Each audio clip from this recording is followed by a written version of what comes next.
So good afternoon students. आज के class में हम लोग 3 डायमेंशनल ज्योमेट्री के मोस्ट एक्सपेक्टेड क्वेश्चन सीखने जा रहे हैं। तो चलिए वीडियो को स्टार्ट करते हैं। ये क्वेश्चन नंबर 1 आपके सामने लिखा है, find the acute angle which the line with direction cosines make with positive direction of Z axis.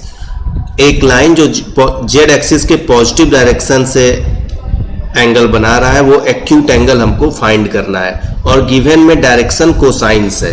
अच्छा, जब डायरेक्शन कोसाइन हमको गिवन है दैट मीन्स हमें एल की वैल्यू गिवन है, एम की वैल्यू गिवन है और एन की वैल्यू गिवन है।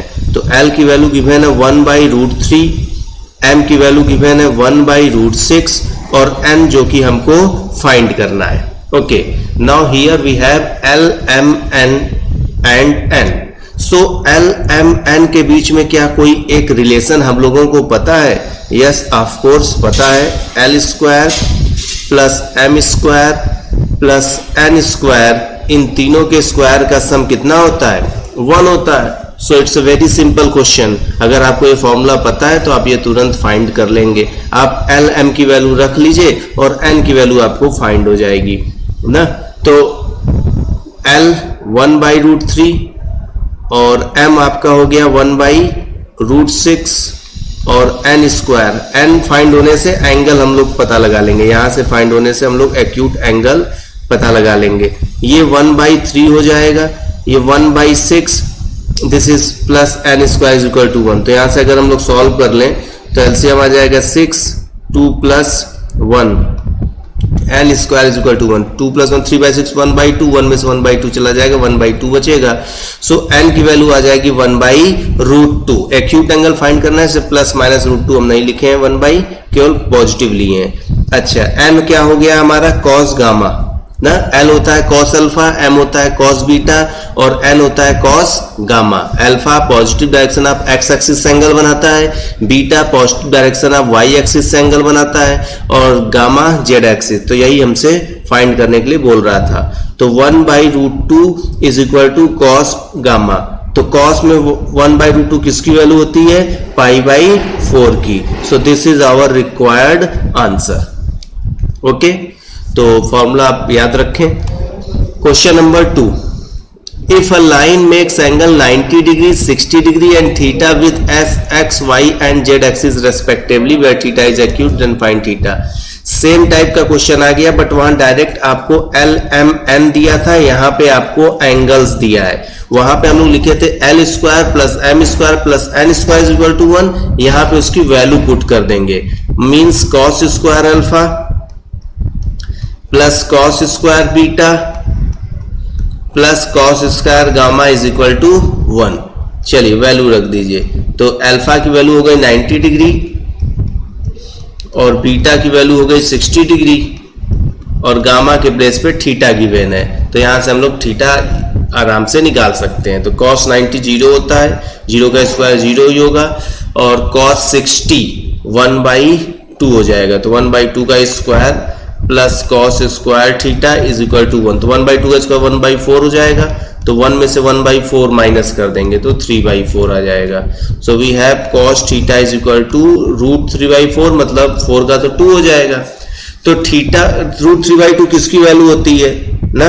√3/2 किसकी वैल्यू होती है? तो ये आपका 60 डिग्री साइन होता है, तो कॉस में हो जाएगा 30 डिग्री। ठीक है, ये आपका आंसर हो गया। चलिए क्वेश्चन नंबर 3। क्वेश्चन नंबर 3 है, write the direction ratios of the vector 3a + 2b। 3a + 2b where a is equal to this i + j - 2k and b is equal to 2i - 4j + 5k। So direction ratios किसी भी vector में क्या होता है? i, j, k का coefficient ही direction ratio कहलाता है। Simple सा। यहां पे हमसे जानना क्या चाह रहा है? 3 वेक्टर a + 2 वेक्टर b, ये जानना चाह रहा है। तो यहाँ पे 3 लिखेंगे और वेक्टर a की वैल्यू रख देंगे i + j - 2k और ये +2, फिर वेक्टर b की वैल्यू रख देंगे 2i - 4j + 5k, ये रख दिए। चलिए अब मल्टीप्लाई कर लेते हैं। तो ये क्या हो जाएगा? 3i cap 3j cap minus 6k cap, और इधर 2 का मल्टीप्लाई कर लेंगे तो 4i cap minus 8j cap plus 10k cap. Okay, तो ऐड कर लीजिए आई को, 3i और 4i हो जाएगा आपका 7i कैप, और 3j में से एड जाएगा 5j कैप, और माइनस 6k प्लस 10k हो जाएगा 4k कैप। अब आपसे इसी का डायरेक्शन रेशियो पूछा है ना, तो क्या हो जाएगा, i j k के कोफिशिएंट कोई तो बोलते हैं, तो i का कोफिशिएंट 7, j का कोफिशिएंट -5, k का कोफिशिएंट 4। तो ये आपका क्या आ गया बच्चों, डायरेक्शन रेशियोज। तो याद रखिए किसी भी वेक्टर का डायरेक्शन रेशियो अगर पूछता है तो i j k का कोफिशिएंट ही हमारा क्या कहलाता है, डायरेक्शन रेशियो कहलाता है। ओके, आइए नेक्स्ट क्वेश्चन पे चलते हैं। If the points with positive vectors are collinear, यहां पे देखिए पॉजिटिव कर पोजीशन वेक्टर्स, मतलब पॉइंट्स विथ पोजीशन, 3 पॉइंट्स हैं, उनके पोजीशन वेक्टर्स गिवन है, और बोल रहा है कि तीनों पॉइंट्स कोलिनियर है। तीनों पॉइंट्स क्या है, कोलिनियर है। तो कोलिनियर अगर है तो लैम्डा की वैल्यू फाइंड करनी है। अच्छा, मान लेते हैं ये ए पॉइंट का पोजीशन वेक्टर है, और ये जो है वो बी पॉइंट का पोजीशन वेक्टर है, और ये जो है वो सी पॉइंट्स का पोजीशन वेक्टर है। तो जब भी ऐसा दे दे तो सिंपल सा एक आपको काम करना है। देखिए वेक्टर ए भी फाइंड कर लीजिए, और फिर ए से सी भी फाइंड कर लीजिए ना। अगर ये कोलिनियर होगा तो ए बी और ए सी प्रोपोर्शनल होंगे। प्रोपोर्शनल होंगे मींस आई जे के कोफिशिएंट्स का रेशियो सेम होगा। ओके, अगर ये कोलिनियर है तो ए बी और ए सी क्या हो जाएंगे, प्रोपोर्शनल हो जाएंगे ना। तो ए बी कैसे फाइंड होगा, बी का पोजीशन वेक्टर माइनस ए का पोजीशन वेक्टर, तो 12i में से क्या माइनस कर देंगे 10i, तो ये बच जाएगा 2i, और माइनस 5j में 3j जाएगा तो माइनस 8j हो जाएगा। तो ए बी की वैल्यू आ गई 2i माइनस 8j। अब AC की वैल्यू हमको फाइंड करनी है, तो AC की वैल्यू के लिए यहाँ ये A है और ये C है, तो C का पोजीशन वेक्टर माइनस A का पोजीशन वेक्टर कर देंगे। तो वहां पे C पे I का कोफिशिएंट लैम्डा है और A पे 10 है, तो लैम्डा माइनस 10 कर देंगे, और ये I कैप प्लस J के कोफिशिएंट को माइनस करिए तो 11 में से 3 गया 8J, ये हो गया। अब सिंस ये कोलिनियर है तो क्या होगा हमारा कि ये दोनों प्रोपोर्शनल होंगे, मतलब i का कोफिशिएंट 2 और नीचे जो i का कोफिशिएंट है वो lambda minus 10 is equal to j का कोफिशिएंट माइनस 8 और इधर j का कोफिशिएंट 8, ये इक्वल होगा, तभी ये कोलिनियरिटी की कंडीशन है। यहाँ पे हम लोग डायरेक्ट क्वेश्चन सॉल्व कर रहे हैं, तो ये कैंसिल हो गया, 1 ही आ जाएगा। तो 2 इज इक्वल टू आ जाएगा माइनस लैम्डा माइनस 10, सॉल्व कर लो तो 2 is equal to minus lambda plus 10, तो लैम्डा इज इक्वल टू कितना आ जाएगा 8। ये आपकी लैम्डा की वैल्यू आ चुकी है। Okay, next question, right the direction cosines of the line joining the point. देखो 2 पॉइंट दे दे और आपसे इसका डायरेक्शन कोसाइन पूछ दे, तो सबसे पहले तो डायरेक्शन रेशियोज निकाल लो ना। डायरेक्शन रेशियोज क्या हो जाएगा भाई, 2 पॉइंट दिया है तो डायरेक्शन रेशियो होता है x2 minus x1, y2 minus y1 और z2 माइनस z1, ये होता है। तो 0 minus 1 minus 1, y2 minus 1 minus 0 1 और z2 ये 1, ये डायरेक्शन रेशियोज हो गया। डायरेक्शन रेशियोज मतलब a की वैल्यू आ गई -1, b की वैल्यू आ गई 1 और c की वैल्यू भी 1 आ गई। अच्छा, फॉर्मूला क्या होता है, अब डायरेक्शन कोसाइन निकालना है तो फॉर्मूला क्या होता है, L is equal to a upon root a square plus b square plus c square, और m इज इक्वल टू क्या होता है b upon same a square plus b square plus c square, और similarly n is equal to b c upon a square plus b square plus c square. तो अगर हम यहाँ पे देखें तो a square plus b square plus c square क्या आएगा, पहले इसको देख लेते हैं। तो 1 माइनस 1 का स्क्वायर 1 प्लस 1 मीन्स √3 आएगा। चलो तो यहाँ वैल्यू पुट कर लो, तो l की वैल्यू आ गई -1/√3, m की वैल्यू कितनी आ गई 1/√3 और n की वैल्यू कितनी आ गई 1/√3। ये आपका फाइनल आंसर आ गया। चेक करने के लिए तीनों के स्क्वायर का सम 1 आता ही है, तो इन तीनों के स्क्वायर को ऐड जब कर दोगे तो 1 ही आएगा, इसमें कोई टेंशन लेने की जरूरत नहीं है। बात समझ गए? ये आपका सिंपल सा, अगर वेरी शॉर्ट क्वेश्चंस में अगर आता है तो आप इसको इजीली इस तरीके से सॉल्व कर लीजिएगा। ये जो पांचों क्वेश्चन आपको बताए हैं बहुत ही इंपॉर्टेंट क्वेश्चंस थे। ओके, आइए नेक्स्ट क्वेश्चन में। अब यहां डायरेक्शन कोसाइंस निकालना है, मान लीजिए। Okay, direction cosine. तो डायरेक्शन कोसाइन, अच्छा पहले तो इसको स्टैंडर्ड फॉर्म में लिखिए। लाइन का इक्वेशन होता है x minus x1 upon a, y minus y1 upon b और z minus z1 upon c, जहां a b c आपके डायरेक्शन रेशियोज होते हैं। तो ये देखो 4 माइनस एक्स है, पहले वेरिएबल रहना चाहिए और वेरिएबल का कोएफिशिएंट पॉजिटिव 1 होना चाहिए। तो 4 माइनस एक्स में माइनस कॉमन लोगे तो x माइनस 4 हो जाएगा, और जो माइनस कॉमन लोगे नीचे भेज दो ये, और ये y माइनस 0 तो इसको लिख ही सकते हो, और यहां भी अगर माइनस कॉमन लेंगे तो z माइनस 1 हो जाएगा, जो माइनस कॉमन लोगे वो 3 हो जाएगा। तो a की वैल्यू हमारी आ गई -2, b की वैल्यू कितनी आ गई 6 और c की वैल्यू कितनी आ गई -3। तो ये डायरेक्शन रेशियोज हो गया। अब अगर ये आपके पास डायरेक्शन रेशियो मिल गया तो आप सिंपल सा है डायरेक्शन कोसाइन इजिली निकाल सकते हैं। अभी हम फॉर्मूला आपको बताए हैं ना, L इज इक्वल टू क्या बताए हैं, a अपॉन रूट में a square plus b square plus c square. तो क्या आएगा भाई, a square plus b square plus c square को अगर हम लोग सॉल्व कर लें तो -2 का स्क्वायर 4, 6 का स्क्वायर 36, -3 का स्क्वायर 9, मतलब 49 का 7 आ जाएगा। तो L की वैल्यू कितनी आ जाएगी -2/7। Similarly m is equal to b upon होता है तो b की वैल्यू 6 है और ये तो 7 आएगा ही, और n is equal to c upon होता है तो c की वैल्यू -3 है ये। तो डायरेक्शन कोसाइंस पूछा था, क्या आ गया -2/7, 6/7, -3/7। ओके, चलिए वो क्वेश्चन नंबर 1 से लेके 6 तक शॉर्ट आंसर टाइप्स क्वेश्चन थे, तो उसको आप लोग इजिली हैंडल कर लीजिएगा। अब आते हैं इस क्वेश्चन पे। इसमें 2 लाइन का इक्वेशन दिया है, उसके बीच का शॉर्टेस्ट डिस्टेंस पूछा है। Yes, it's very important question. तो लाइन का जो इक्वेशन होता है वेक्टर फॉर्म होता है r is equal to a plus lambda vector b।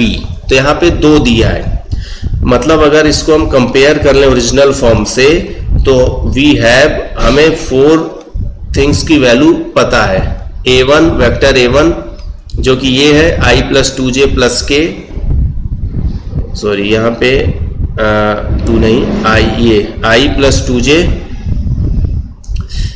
i plus 2j plus k, ये हमारा वेक्टर a1 हो गया। ओके, और वेक्टर a2 क्या हो जाएगा 2i माइनस j माइनस के। ओके, और लैम्डा और म्यू का कोफिशिएंट क्या कहलाएगा, b कहलाएगा। तो वेक्टर b1 हो जाएगा हमारा i minus j plus k, और वेक्टर b2 क्या हो जाएगा 2i, this is 2 plus j plus 2k। Okay, तो हमें a1, a2, b1, b2 ये सब मिल चुका है। अब शॉर्टेस्ट डिस्टेंस पूछ रहा है, और शॉर्टेस्ट डिस्टेंस का फॉर्मूला सबको पता है, क्या, vector a minus vector a1 एक ब्रैकेट में डॉट इन दोनों का क्रॉस प्रोडक्ट, मतलब vector b1 cross vector b2, और अपॉन में ये जो आप vector b1 cross vector b2 निकाले हैं इसी का मॉडुलस ले लीजिएगा। ठीक है, और सब पर मॉड लगा दीजिएगा, क्योंकि डिस्टेंस है तो ये डिस्टेंस निगेटिव नहीं आना चाहिए। ओके, तो इस फॉर्मूले में हम लोग रखेंगे। फिलहाल अब हमें क्या चाहिए, b1 क्रॉस b2 चाहिए। ओके, तो यहां हम लोग b1 क्रॉस b2 निकाल ले रहे हैं।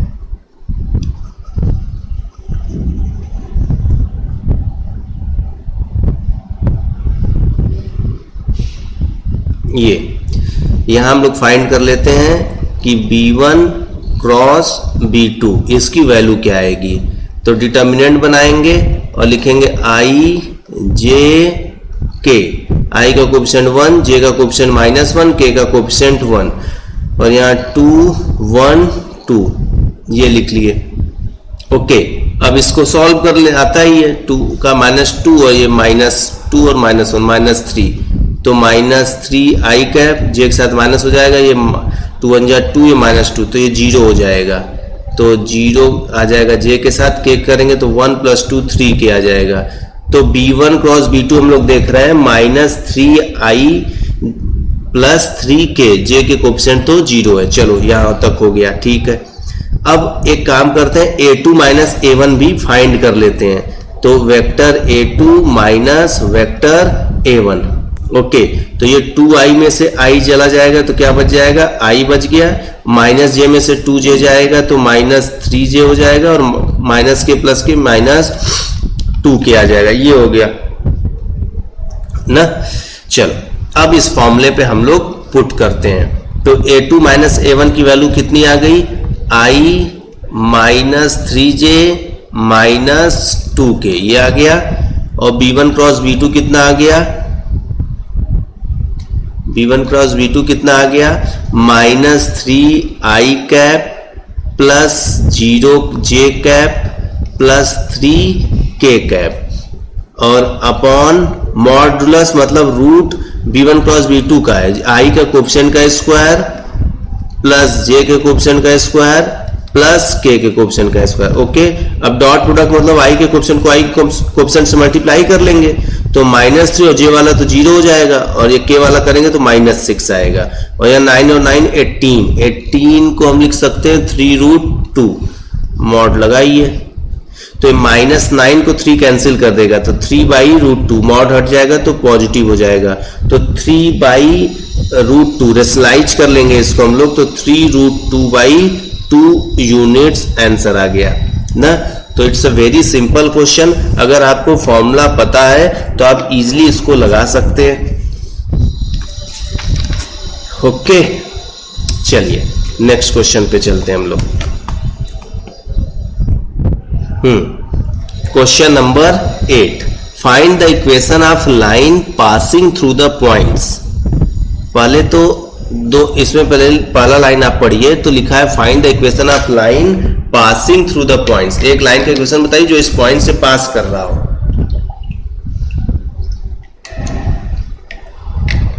और फिर वो जो लाइन होगा वो इस दोनों लाइन के परपेंडिकुलर होगा। क्लियर है? तो आइए सॉल्व कर लेते हैं। So equation of line passing through the point -1 3 -2 क्या होगा, x minus x1 upon a is equal to y minus y1 upon b और is equal to z minus z1 upon c। तो यहां पे हम लोग देख रहे हैं कि x1 की वैल्यू -1 है, तो x1 की वैल्यू -1 रखेंगे तो +1 हो जाएगा, और a यहां रहने देते हैं। y1 की वैल्यू 3 है तो ये 3 हो जाएगा, b एज इट इज रहेगा, और z1 की वैल्यू -2 है तो फिर ये प्लस हो जाएगा। ये हो गया। अब ये जो इक्वेशन 1 है वो ये इस इक्वेशन 2 लाइन के इक्वेशन और इस इक्वेशन 3 के परपेंडिकुलर है। तो परपेंडिकुलर का क्या कंडीशन होता है कि a1 a2 plus b1 b2 plus c1 c2 क्या होते हैं, 0 होते हैं। ठीक है, तो मतलब कहने का मतलब लाइन के डायरेक्शन रेशियोज का जो मल्टीप्लाई का sum of the product of direction ratios होगा वो 0 होगा। तो 1 में अगर देखें direction ratio a b c है, और 2 में यहाँ 2 वाले में देखो डायरेक्शन रेशियो तो 1 2 3 है, तो a इंटू 1 करेंगे a आएगा, b इंटू 2 भी आएगा, और 3 इंटू सी करेंगे तो 3c आएगा। ये इज इक्वल टू 0 हो गया 1 और 2 को जब लिए। इसी तरह 1 और 3 को जब लेंगे तो a का -3 मल्टीप्लाई करेंगे, -3a plus 2b plus 5c, सो -3a plus 2b plus 5c, ये हो जाएगा हमारा 0 के इक्वल। ओके, अब इन दोनों को थोड़ा सॉल्व करो, cross multiplication method, a upon is equal to b upon is equal to c upon, तो जब ए के अपॉन लिखते हैं तो ये वाला मतलब हाइड कर लेते हैं, ये मल्टीप्लाई करते हैं, 2 5 जा 10 और 3 2 जा 6, 10 में से 6 गया 4, और जब बी वाला लिखते हैं तो एक बार उल्टा चलते हैं, -3 into 3 -9 और ये -5, -9 और -5 -14, और सी वाला लिखेंगे तो इन दोनों को मल्टीप्लाई करेंगे, 1 into 2 -6 + 6 मतलब 2 + 6 कितना हो जाएगा 8। ओके, सो ये जो वैल्यू आ गई इनको क्या कर लेंगे, लैम्डा के इक्वल मान लेंगे, तो ए की वैल्यू आ जाएगी हमारे पास 4 लैम्डा और बी की वैल्यू आ जाएगी -14 लैम्डा ना, और सी की वैल्यू कितनी आ जाएगी 8 लैम्डा। अब इस तीनों को इक्वेशन 1 में रख देंगे, आपका फाइनल आंसर आ जाएगा ना। चलिए, तो फाइनल आंसर कैसे लिखेंगे, प्रोसीजर समझ लीजिए, सब अच्छा क्वेश्चन है। तो x + 1 अपॉन a लिखा है ना, तो a के प्लेस पे 4 लैम्डा लिख देंगे, इक्वेशन 1 में abc की वैल्यू पुट कर रहे हैं। फिर y - 3 अपॉन b, तो b के प्लेस पे -14 लैम्डा लिख देंगे, और z + 2 अपॉन c के प्लेस पे 8 लैम्डा लिख देंगे। अच्छा, डिनोमिनेटर देख रहे हैं, लैम्डा लैम्डा लैम्डा कैंसिल हो जाएगा, प्लस तीनों 2 से भी कैंसिल हो जाएगा, मतलब 2 लैम्डा से हम मल्टीप्लाई कर दिए न्यूमरेटर में, समझ लो, तो या 2 लैम्डा कॉमन लेके हट गया, तो 2 लैम्डा हो गया, सॉरी लैम्डा भी हट गया ना, तो 2 बच गया, और यहां से -7 बच गया, और यहां से कितना बच गया 4 बच गया। ये आपका फाइनल आंसर हो गया ना। तो प्रोसीजर एक बार फिर से आप समझ लीजिएगा, इसको खुद से भी लगा लीजिएगा। ओके, अब इस क्वेश्चन पे आ गए, find the equation of perpendicular from the points to the line. देखो, find the coordinates of the foot of perpendicular and length of perpendicular. इस क्वेश्चन में आपसे 3 चीज पूछ दिया है। इस क्वेश्चन में आपसे क्या पूछा है, इक्वेशन पूछा है परपेंडिकुलर का, और कोऑर्डिनेट पूछा है फुट ऑफ परपेंडिकुलर का, और लेंथ ऑफ परपेंडिकुलर पूछा है। 3 चीज पूछा है। तो पहले फिगर बना लेते हैं, ये एक लाइन है, ठीक है, इस लाइन को मान लेते हैं ए बी, जिसका इक्वेशन क्या गिवन है, x/2 y-2/3 और z-3/4, और एक पॉइंट है यहां से P सपोज कर लेते हैं, क्या गिवन है 3 -1 11। इस पॉइंट से इस पे परपेंडिकुलर ड्रॉ किया गया है। ओके, ये फुट ऑफ द परपेंडिकुलर, ये वाला पॉइंट। ओके, ये चीज हो गया।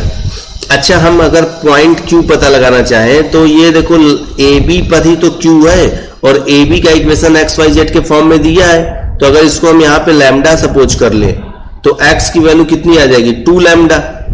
तो कोऑर्डिनेट ऑफ Q कितना हो जाएगा, x की वैल्यू 2 लैम्डा।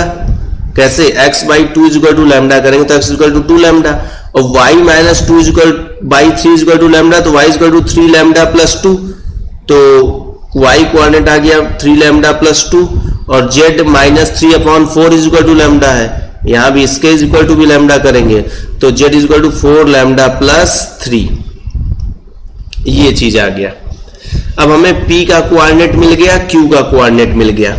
ओके, बात समझ में आ रहा है, ये चीज हम लोग को मिल चुका है। अब हम अगर आपसे पूछें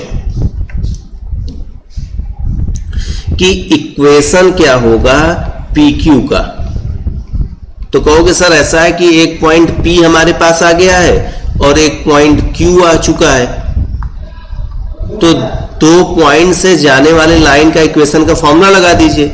हाँ बिल्कुल, क्या होता है formula, x - x1 upon x2 - x1 is equal to y - y1 upon y2 - y1, okay, is equal to z - z1 upon z2 - z1। ये हम लोग का क्या हो जाएगा, ये फॉर्मूला लग जाएगा। ओके, ये चीज है। अब सिंपल क्या कर लेंगे, x माइनस x1, तो ये हम x1 y1 z1 मान लें और इसको x2 y2 z2 मान लें, तो काम हम लोग का बन जाएगा। ठीक है। अच्छा, एक चीज यहाँ पे थोड़ा सा हम मतलब बाद में भी कर सकते थे, यहाँ पहले भी कर लिया जाए उसको, जैसे लैम्डा हमें न लिखना पड़े, हमें एक लैम्डा की वैल्यू मिल जाए। पूछो कैसे, ये बताओ अगर PQ AB के परपेंडिकुलर है, तो अभी पिछले क्वेश्चन बताए कि A1 A2 plus B1 B2 plus C1 C2 0 होगा, मतलब PQ का जो डायरेक्शन रेशियो होगा AB के डायरेक्शन रेशियो के सब मल्टीप्लाई करके सम उसका कितना होगा, 0 होगा। तो कहोगे सर AB का डायरेक्शन रेशियो तो हमें पता है क्या है, 2 3 4, लेकिन PQ का डायरेक्शन रेशियो क्या होगा, तो 2 पॉइंट P और Q दिया है ना, तो इसका डायरेक्शन रेशियो बिल्कुल निकल जाएगा। PQ का जो होगा वो डायरेक्शन रेशियो बिल्कुल निकल जाएगा। x2 माइनस x1 से क्या आ जाएगा, 2 lambda minus 3 comma y2 minus y1, 3 lambda plus 2 minus 1, तो 3 लैम्डा माइनस 3 और ये हो जाएगा 4 लैम्डा प्लस 3 माइनस 11, तो 3 में से 11 गया 8। चलो PQ का भी डायरेक्शन रेशियो आ गया, AB का तो गिवन ही था और दोनों परपेंडिकुलर है, तो हमको पता है कि A1 A2 B1 B2 C1 C2 क्या होगा, 0 होगा। तो मल्टीप्लाई करो, 2 का 2 लैम्डा माइनस 3 में मल्टीप्लाई कर लो, तो 4 लैम्डा माइनस 6 हो जाएगा, प्लस 3 का 3 लैम्डा माइनस 3 में मल्टीप्लाई करो तो 9 लैम्डा माइनस 9 हो जाएगा, और C1 C2 4 4 जा 16 लैम्डा माइनस 8 4 जा 32 इज इक्वल टू 0। चलो यहां से हम लोग निकालते हैं, 9 4 13 13 और 16, तो कितना हो जाएगा 29 लैम्डा, और 9 और 6 15 16 17, और कितना हो जाएगा, ये आपका आ जाएगा 47 ना, कितना आ रहा है, एक minute, 4 lambda minus 6 9 lambda plus 9 आएगा क्या, हाँ माइनस माइनस ये प्लस 9 हो जाएगा। ओके, तो 9 में 6 गया 3 माइनस 32 में 3 गया 29, उधर जाके 29 हो जाएगा। तो लैम्डा की वैल्यू कितनी आ जाएगी बच्चों, 1 आ जाएगी। तो लैम्डा की वैल्यू जैसे ही 1 आ गई तो Q का कोऑर्डिनेट अब क्या आ जाएगा, जब लैम्डा की वैल्यू 1 रख दोगे तो Q का एक तो नया कोऑर्डिनेट आ गया ना, क्या आ जाएगा 2 और 3 1 जा 3 प्लस 2 5 और 4 1 जा 4 प्लस 3 7। तो भाई Q का कोऑर्डिनेट क्या आ गया 2 5 7। अब यहां पे रख दो, अब इक्वेशन मिल जाएगा। अब ये तुम्हारा हो गया x1 y1 z1 और ये वाला क्या हो गया x2 y2 z2। अब यहां वैल्यू पुट कर दो, तो x माइनस x1 और x2 minus x1 is equal to y minus y1 की वैल्यू माइनस 1 है तो प्लस हो गया, और y2 माइनस 1 तो प्लस हो गया। ओके, z1 की वैल्यू 11 और z2 है 7 माइनस 11, ये हो चुका है। तो आ गया x minus 3 upon minus 1, y plus 1 upon 6 और z माइनस 11 अपॉन माइनस 4। ये आपका इक्वेशन आ गया। कितना इजी, थोड़ा सा कैलकुलेटिव भले था लेकिन इजी है ना। इसी क्वेश्चन को एक बार फिर से देख लेना, समझ लेना। ओके, अच्छा, अब इसी में देखो coordinate of foot of perpendicular पूछा था Q, तो Q तो ऐसे ही आ चुका है 2 5 7। तो इक्वेशन भी आ गया और फुट ऑफ परपेंडिकुलर भी आ गया। अब लेंथ पूछ रहा है, तो जब P तुम्हें पॉइंट पता है, Q पॉइंट पता है, तो डिस्टेंस फॉर्मूला लगा दो। PM 3 माइनस 1 11 और Q है 2 5 7। तो यहां पे हम लोग डिस्टेंस फॉर्मूला लगा देंगे। रूट 2 माइनस 3 का स्क्वायर मतलब 1, 5 मतलब ये हो जाएगा 36, 7 में से 11 गया 4 का स्क्वायर 16। तो कितना आ जाएगा,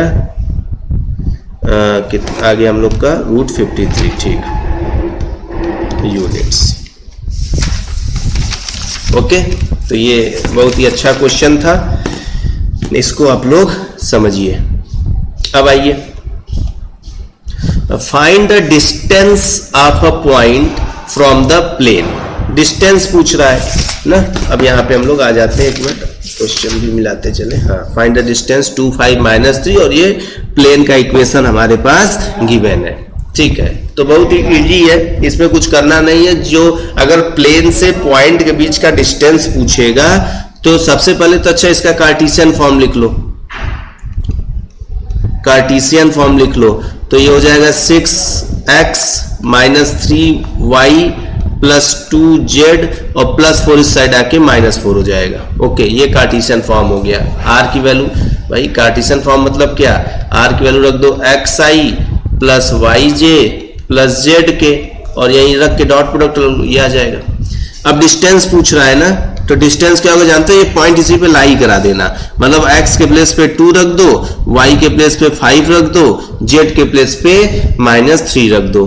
तो 6 इंटू 2 -3 इंटू 5 और प्लस 2 इंटू -3, ठीक है। और ये -4 एज इट इज ऐसे है तो रहने देंगे।